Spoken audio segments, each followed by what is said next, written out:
Welcome back. After a back and forth over securing a ballistic expert and getting him to test the firearm and the bullets in the case, he has finally given him his expert opinion and findings on these exhibits. His findings were put to the state's ballistic expert, Christopher Mangena. Christopher Mangena is adamant that no two firearms can leave the same individual markings on a firearm. These are the markings, he says, prove a match with the bullet found at the crime scene.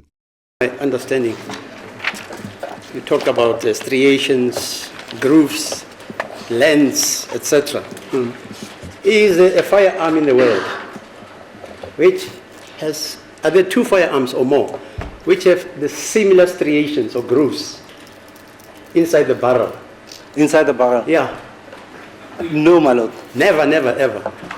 Unless if we have to check all the firearms in the world, but the ones that we have ever checked, no. In a demonstration that had the court glued to the screen, the lawyer for accused number 2, Olebile, asked Mangena to show him these individual marks that he says he found in the test bullet that matched the bullet found at the crime scene. Mangena identified at least 7 of the markings, which are referred to as striations, and said they prove that this is a match. But the ballistics experts of the defense disagrees on this aspect of striations. Having consulted with our expert, and he will come and tell this court that what you purported to be matches, be it the 6, the 5, and the 2, are not matches, because the application of CMS says the matching must be consecutive, that there should not be a break. There should not be a break. Yes, when you count the striations. No, that's not how it works. The consecutive matching stria, you have your consecutive matching stria. As long as your matching strias are in one group and they are matching, there can be a break as long as your break is exactly the same on both sides. The big question here is whether this is the same bullet or not, and that is where the two experts seem to lock horns. Mangena is adamant that there are enough markings to make for a positive match, while the defense's expert says they are there but not enough to make for a positive match. He says his findings are that the results are inconclusive. He says the following: the class characteristics are the same. Right? How many of those striations? We are not talking about the striations, man. I'm talking about the class. Yeah, okay, fine. All of them. Between the exhibit bullet, yeah, we've got 2. and the test bullet. We've got the test and the exhibit, fine. Yes. Yeah. So the class characteristics are the same. On both the test and the okay, exhibit fine, bullet, fine. my lord. But when we come to the individual characteristics, because in order to have a match, we must have class characteristics and individual characteristics that are sufficient to say that there is a match, correct? That's correct, man. So they constituted a match, those characteristics. Are you saying that, sir? To me, yes, my lord, they constituted a match. They constituted a match. That's correct, my lord. The defense's expert, through the lawyer for accused number 2, argues that the markings that they found do not meet the threshold required to make a positive match. For example, in our expert's conclusion, he says this: he sees discernible matching class characteristics. He doesn't say he doesn't see any. And he says further, I also see individual characteristics, but they are not of the threshold that is required for me to conclude that there is sufficient agreement. Therefore, I'm going to come to a conclusion that is inconclusive. As long as you say, my lord, there is sufficient, there is agreement. Yes. When you say there is agreement, yes, you can see the similarities. Yes. If they are not sufficient for you, they are not sufficient for you. Yes. But now, for me, if I'm saying I see this, the individual characteristics, which indicates to me that this is positive, I'll make it positive. The defense is adamant that the results are subjective. The court inquired what the subjectivity would be based on, and Mangena said it's on experience. Mangena has 30 years of experience in the SAPS, 29 of which were spent in ballistics. But it's not yet known what the defense's ballistic expert's experience is, as he has not yet taken the stand. Mangena says he has also had his findings reviewed by 4 of his colleagues, but only one submitted a statement. Now, Colonel, last afternoon when we adjourned, I asked you a question and we went on some explanation, but I think the answer was lost in translation. I asked you whether in your office have you given your findings to, or your examination and comparison to a peer reviewer who differed with your opinion? My Lord, as I've answered yesterday, I said I gave it to 4 of my colleagues and all of them agreed to my findings.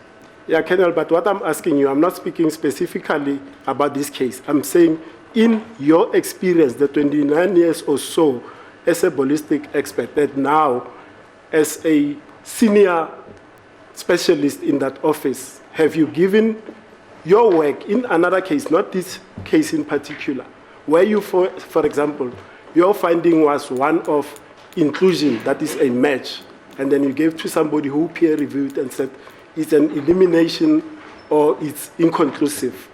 Has that happened? My Lord, as I can recall, there's no case that I did where we differed. Where in some instances where there's differences, where maybe I made it positive and somebody said, but I'll make it inconclusive. But not where I made it positive and somebody made it negative. It has never happened with me. Olebile also touched on the uniqueness of the markings created by the gun. He says they also conducted tests on a separate gun and bullet to show that another gun could show a match. The test results were beamed in court, with the part that the defense says matches circled between the test bullet and the bullet found in the crime scene.